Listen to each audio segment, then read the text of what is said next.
Deer aren't going to sit there and talk back to you. They're just going to come in. Right? So when you sit there and turkey hunt, that's the excitement of it, right? You get to call and all of a sudden somebody actually answers you, right? And then you have this makeshift conversation.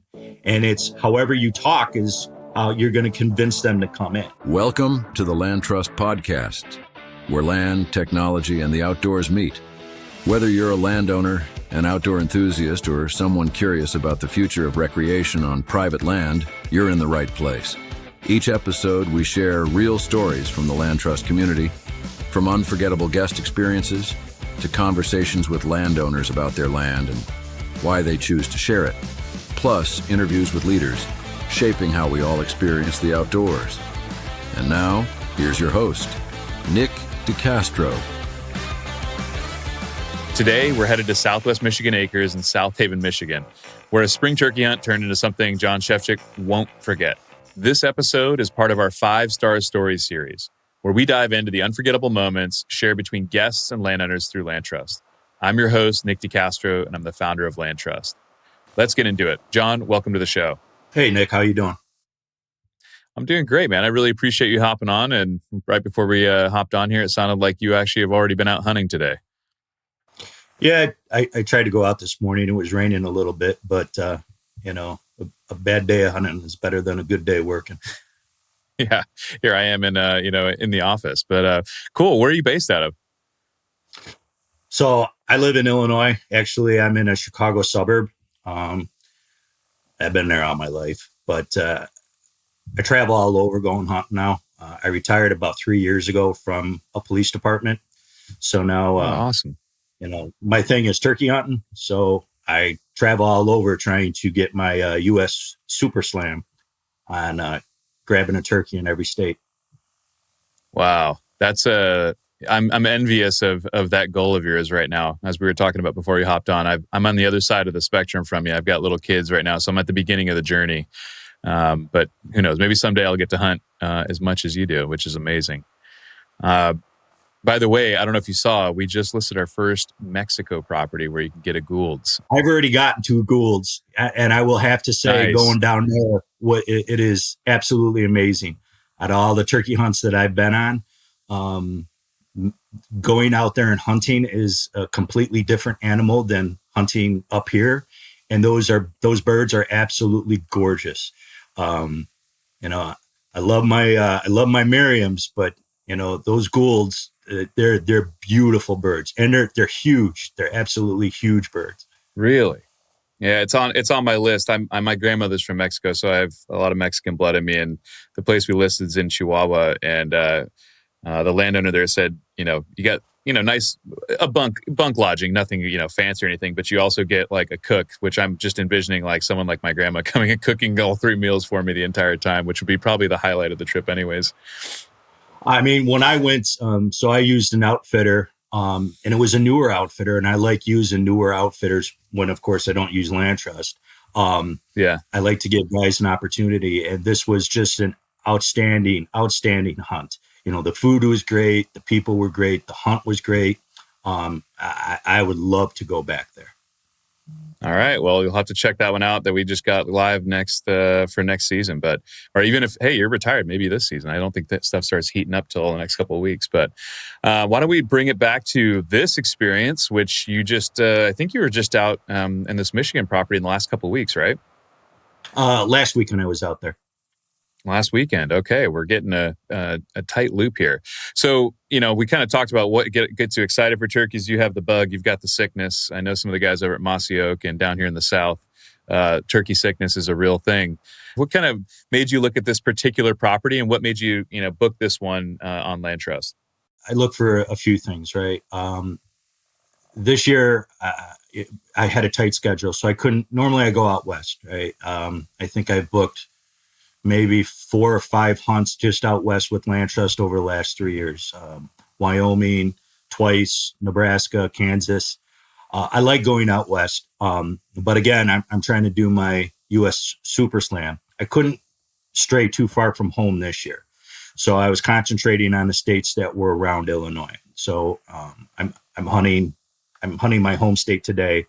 Actually, this afternoon I'm leaving. I'm going to Missouri. I'm meeting a group of friends, and we're going to hunt Missouri for the next 3 days.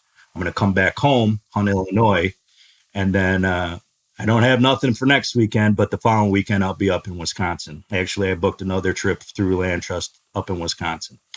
But when it comes to this one in particular, I looked at some of the reviews, and particularly when it comes to the reviews about turkey hunting. So obviously that there was excellent reviews about this property. They were talking that there were several birds. So I already had a good idea before going into this that there was birds in the area. And that's really, for me, that's all I need. As long as I know there's birds in the area, I'm interested in. What this particular property was good for me is that my sister has a cottage in South Haven. So I already had a place to stay, right? So I didn't have to do hotels or anything like that. It was literally 6 minutes from my sister's front step. So, I mean, that was the whole reason why I picked this property to begin with. Of course, I kind of, you have to scout a little bit, right? So you're going to go on Onyx, you're going to use, the maps and look at the terrain, and whether or not there's going to be a lot of turkeys it's at least good turkey habitat. And this property had everything from what I've seen, and which is why I booked it. All right, so we get there, you show up. That's really cool that your sister lives right there. That's a pretty convenient for you. So I read through your review, and you said kind of day before you spotted 3 toms out strutting. So how did it shape your strategy? So as soon as I pulled in that night, there was 3 toms in the field already. So when I see multiple toms together, and there was only one that was strutting out of the 3, so I knew that was a dominant bird. So you change your strategy towards that, right? So I knew that at some point you're not gonna when you have 3 toms, you're not gonna end up getting them off the roost in the morning, right? So you're gonna have to concentrate more in the afternoon when they've gotten rid of the hens, or the hens got rid of them, and now they're looking for somebody that's going to pay attention to them, right? And that was what this case was. So the Saturday, I struck them in the morning. I knew where they flew down, but they immediately henned up, and I knew that I wasn't going to have an opportunity at them, because even though that it was a nice property, it was 90 acres. I can't really hunt, run and gun on something that's that small. It's just kind of a sit and wait type of situation. So didn't catch them. They buttoned up for the rest of the day. So I didn't hear them. I roosted them again that night. I did try to ambush him. I had a tom come in, but the other 2 toms that was with him came in from behind me. So they seen me, right? And in a minute you get that putt, and there they go. So I knew I couldn't set up on the roost in the morning. So I set up a little bit further into the property the next day. Now that morning, this Saturday, they were going off the roost. I mean, they were vocal. Once they hit the ground, like normal northern birds up here, they shut up. Sunday, not a peep. Morning comes up, sun starts coming up, sky's getting pink, and I'm not hearing anything. I know those birds are in there. They're just shutting up. You hear the hens, right? But you're not hearing. I didn't hear a gobble. So about 1:00 in the afternoon, I'm thinking about, what, I'm going to go. I'm not hearing anything. I'm not seeing anything. It's Easter. At least I make Easter dinner, right? So just for the heck of it, I yell out, get a good yelp going, and then I get an answer by another hen, right? And I'm like, okay, that's promising. And of course, we do our talk and banter back and forth, and then all of a sudden the woods just exploded, right? So now I got gobbles, and they're closing in real quick. So, I set up. I had 2 decoys out in front of me. I had a Jake decoy and I had a hen. And the hen walked right past me, but she was dragging those 3 toms, and they come running in. I mean, I didn't even have a chance to get my gun up, so that boss tom came in right behind those 2. I was more worried about the 2 because they were getting close. They were within 10 feet of me. So I thought that they were going to spook, that something was going to catch their eye, but that other tom came in, and I ended up getting them about 20 yards. I'm a total newbie. I've killed 1 bird a couple of years ago. Actually, in Missouri, I was hunting on Graham Farms, where one of the properties we have, amazing place, highly recommend. So I'm a total newbie, but I can see the addiction being real. Having birds working towards you, it's visual, it's, all the calling and everything. It's kind of like mini elk hunting, honestly. I've been out west elk hunting, but that's the thing that really drew me to turkey hunt. I mean, you could sit in a deer stand all day long. You could sit there with a bleat call or grunt call, rattling antlers. You may get a response, you may not, right? But deer aren't going to sit there and talk back to you. They're just going to come in, right? So when you sit there and turkey hunt, that's the excitement of it, right? You get to call and all of a sudden somebody actually answers you, right? And then you have this makeshift conversation. And it's however you talk is how you're going to convince them to come in, right? It's, some of my friends laugh at me because, I'm totally obsessed with turkey hunting, but they kind of don't get it, but it's the whole thing, right? It's the whole package. You got to be quiet. If they smelled us, we would never be able to kill a time. Never Be able to kill a time, right? But this is the time of the year that you could kind of outwit them, but more times than not, they're the ones that are going to outwit you. All right, we just want to take a super quick break to do our Field Notes highlight this week. If you don't know, Field Notes is a cool product that we have on LandTrust where you can follow properties and landowners of those properties will post updates about what's going on there. So it's almost like your personalized scouting feed to see what's going on properties all over the country here on LandTrust. So this week we've got some great ones.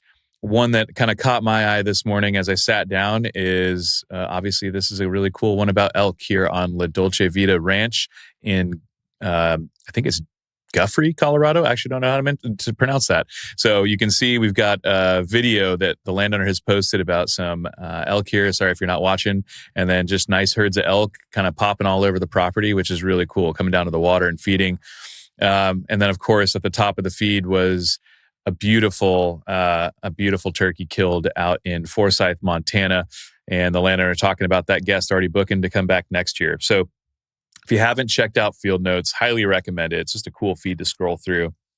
You can find it at landtrust.com/field notes. Or when you're on landtrust.com, you'll see Field Notes up in the upper right-hand corner. You can click on that. Any properties that you're interested in, I would just suggest following them. And it's kind of like a social style, Instagram style feed. However, as you can tell, there's lots of pictures of dead birds and animals and guns and all this stuff that you won't see on the other social platforms. They don't really like these things, but we do. Again, it's like your personalized scouting feed. So you can follow any property on LandTrust across the country, and you'll get notified when those landowners post cool updates. And those updates can be, 5-star experiences, photos and videos of success, game camera photos and videos, updates from the landowner on when they might be harvesting, weather updates, all kinds of stuff. So a really cool free tool for you to use and stay up to date. All right, back to the show. What was your impression of the property, the land? Anything that surprised you or, just generally?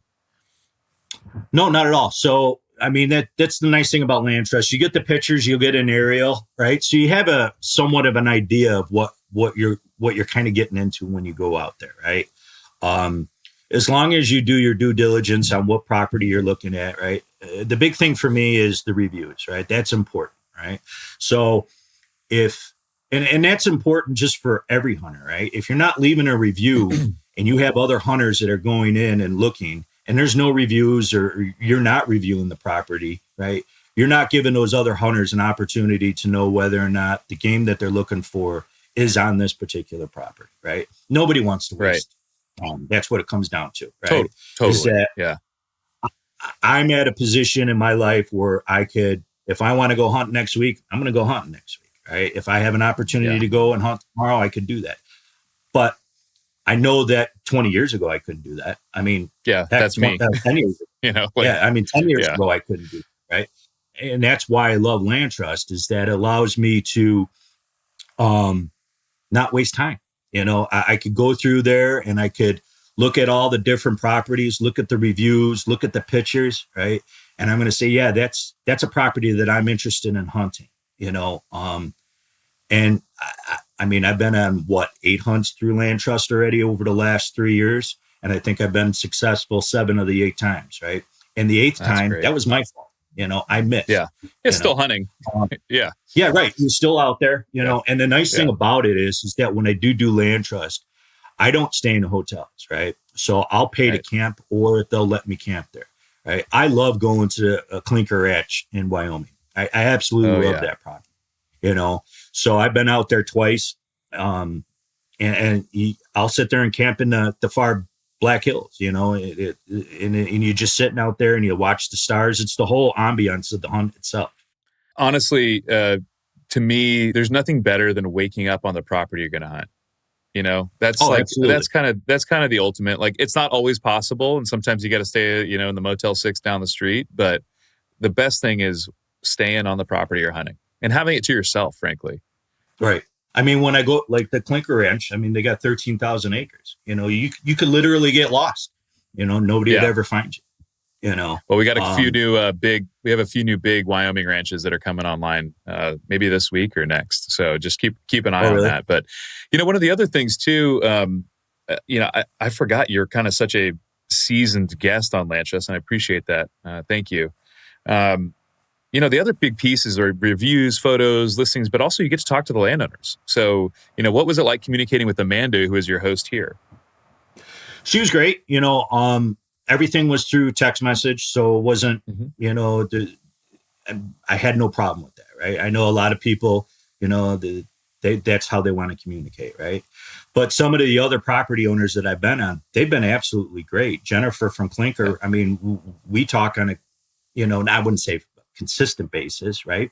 Sure. But she was wonderful, and all of them that I've been on have been very personable. They've been very kind, and I can't say enough about all the landowners that I dealt with.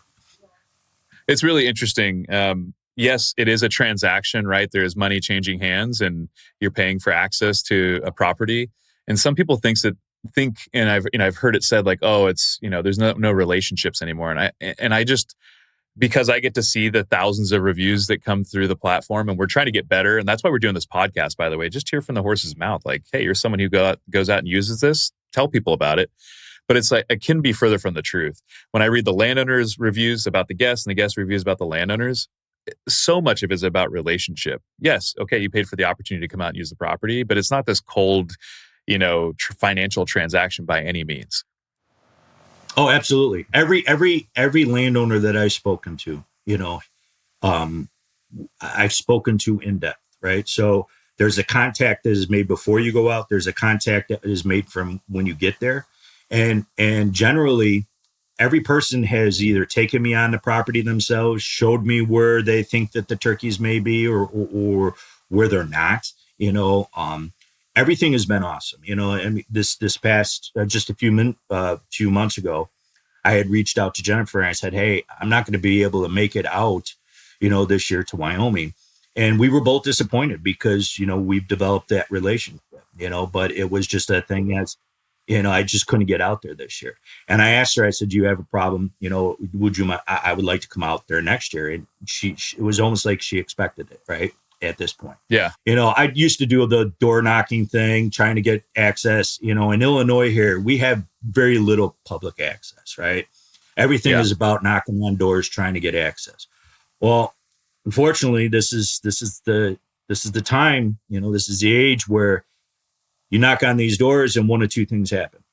You're gonna get told to leave, right? Yes. Or and I'm being nice about it, right?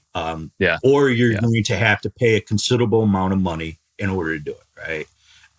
That's the other thing about LandTrust, right? It's reasonable. It's not over the top. I mean, I knocked on a door in Illinois here, right? Just to hunt. So Illinois, we have 5 seasons. You got to get a permit for each season, right? And you have to draw for it, right? So I had a second season. This was a few years back, right? So I knocked on a property owner door that I knew that there was toms in his woods, right? And he was a little cursed with me, but I asked him, I go, "So do you, can I hunt your property?" And he's like, "Well, you got to pay for it." Right. And I'm like, "Well, all right." I go, "What are you asking for a week-long, lease, hunting lease?" Right. And he's like, "I want $1,700. Right. And I'm thinking to myself, $1,700 for a turkey hunt, right? Now, with no logic, it's not like you're staying at the place. Yeah. Right. Exactly. Right. And it's Totally. And that's why reviews are important. We actually just started making a little update to our reviews. So I don't know if you saw it on your last one, but we're asking a couple new questions. One is, did you see sign or game? So like if you booked a turkey hunt, did you see turkeys or hear them? Like, or you saw a sign so that, hey, Right. the turkeys are on this property, maybe not 100% of the time. And then did you harvest? So those are two things. And I think it's a good point that you brought up to other sportsmen who do use LandTrust. If you didn't have luck or you didn't see anything or whatever, leave the review. Like, don't just leave a review if it's only 5 stars. Like, that's great. We want 5-star reviews, of course. But hey, if it was 3 stars, leave a review and tell people why. And, that just helps other sportsmen, because it's all about time. I started this company because time was a premium. I always say I'm deeply envious of like the, 20-year-old dirtbag hunter who can scout 50 days a year and hunt 75 days during the season. Like, amazing time in your life, sleep in the back of your truck, soak it in, because that is a season of life that comes to an end. And I've got a young family and a company. Like, time is a premium. And so when I do get to go hunting, I want to get the most out of it. And it doesn't necessarily mean killing a bird every time or, being successful harvesting. For me at this stage of my life, it's just about decompressing and kind of disconnecting from my daily job and everything. So I love camp, and I like to go with friends. And, like, camp is honestly probably the best part of hunting for me at this stage of my life. I definitely am a newbie from a turkey perspective. I grew up upland hunting. I just love getting out and disconnecting. And the thing is, having a place to yourself allows you to, one, not stress or have to wake up at 2 a.m. to try and get the spot. And then, people walk in front of you, all this stuff that goes on public. And you get to approach it how you want. You get to play that property how you want and not have to have that stress there too. I only had one permit. So you're talking about one bird, right? Yeah. So now I could understand if it's a deer lease, right? And you're hunting during the middle of the rut, right? But the amount of money that he was asking for was just kind of ridiculous, right? But unfortunately, at this point, it is expected, right? In certain areas, that's what farmers expect, okay? The bad part about it is that there's always somebody that's willing to pay it. And that's the reason why the prices keep going up and up and up. The nice thing with LandTrust is, you don't see that price creep that often, right? Everything is pretty set. You're looking at, 2 or 3 day hunts and that are always reasonable, right? If you look, some of your elk hunts are, 4 days for $1,500, right? You can't get that out there on an outfitter with some of these other places. Because it's all do it yourself. Yeah, absolutely. Yeah. Right? And I get it. I used to guide when I was a kid for deer hunting, so I understand the guiding aspect of it. But for me to do this myself is the most important thing. Very rarely do I go on guided hunt. I think the last guided hunt was either Mexico or the Florida hunt. And the Florida hunt I did is because I was down there 4 other times and I couldn't get a bird and I wanted to finish my slam, right? So I eventually found a gentleman that allowed me to go on his property, but he also guided for me, and it was reasonable. I mean, you're talking Osceola hunting, right? Right now is like $3,800 for a bird. It's the average man can't hunt something like that. I mean, $3,800 if you're elk hunting, okay, sure, but $3,800 for a single turkey, that's, we're getting to, it's becoming a very rich man's sport. Yeah, the Osceola is certainly the demand. It's an incredible amount of demand for the Osceolas, and you see the price. I mean, just like anything else, supply and demand, of course. Yeah, I would say, and when we look at the data, I think an average turkey hunt, separating lodging out, because lodging is always that depends, but $100 a day, $150 a day per hunter, which, is pretty darn achievable, And the other aspect to that is because there's a lot of properties, right? I mean, I started when you guys had 57 turkey hunting properties, right? I remember that. Right? Now you're up to close to over 300. Okay.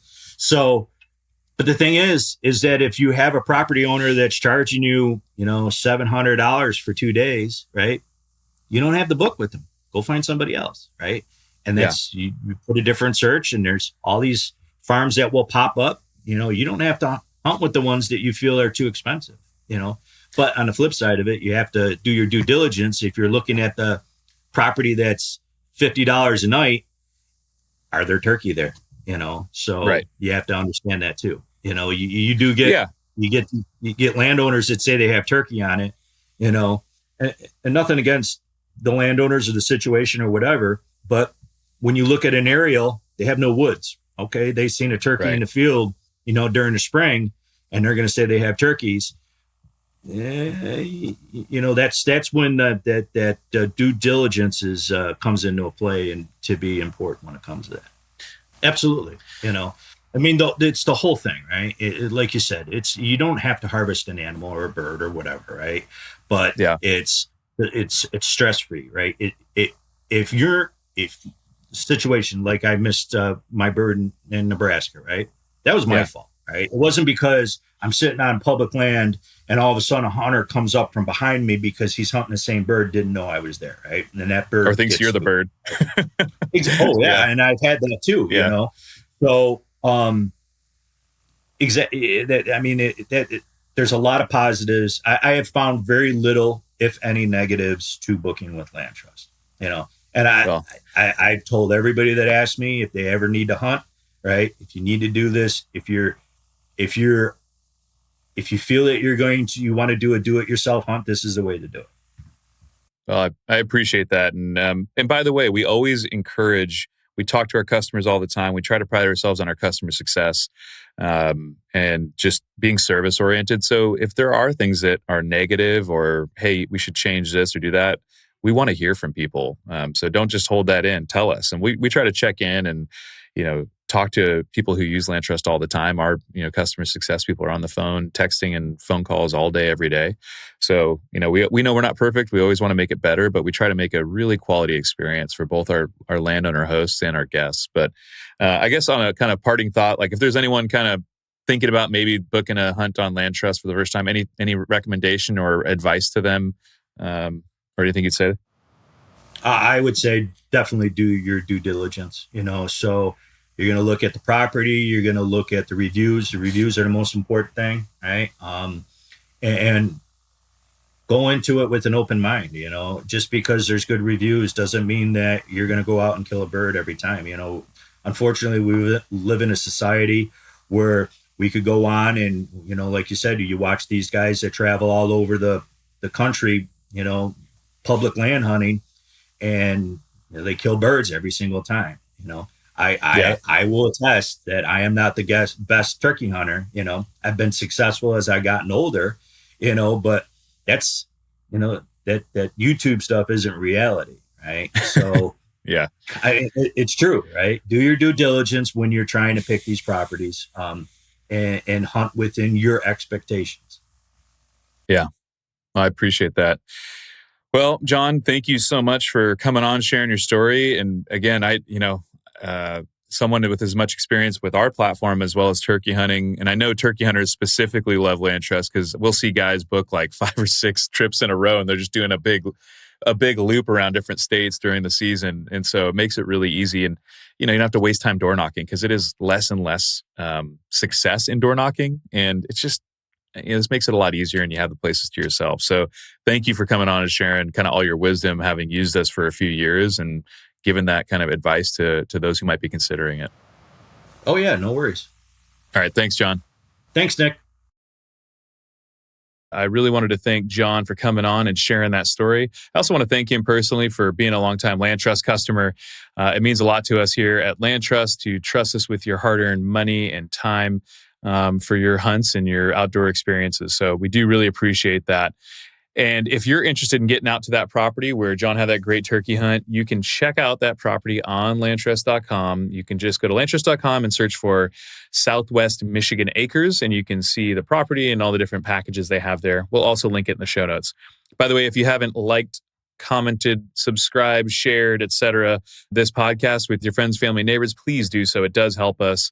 The big platforms really kind of feed off of the engagement and will help share it with more people as well. And it helps us keep this podcast going and bring in great guests. By the way, if you're a landowner and hearing stories like this and you're thinking, hey, this could be a good way for me to generate some income from my land, we'd love to talk to you. By the way, it's easy to get started totally for free and you can do it today. You can do it a couple ways. You can go to landtrust.com/landowners where we have lots of videos and FAQs, etc. You can hear testimonials from other landowners who've hosted with us for years. Or if you'd like rather, you can go and call or text us at 406-709-8450. We've got a team of folks who all they do all day is talk to landowners and help answer questions and get their listings up and live on LandTrust.com and earning money. Again, if you've got some time in the tractor or time behind the windshield and you want to just call us, please feel free to do that. The number is 406-709-8450. All right, folks, that's a wrap. Thanks for tuning in to the 5-Star Stories series here on the LandTrust Podcast. And remember, if you're looking for your next great outdoor experience, you know where to find it, landtrust.com. See you next time.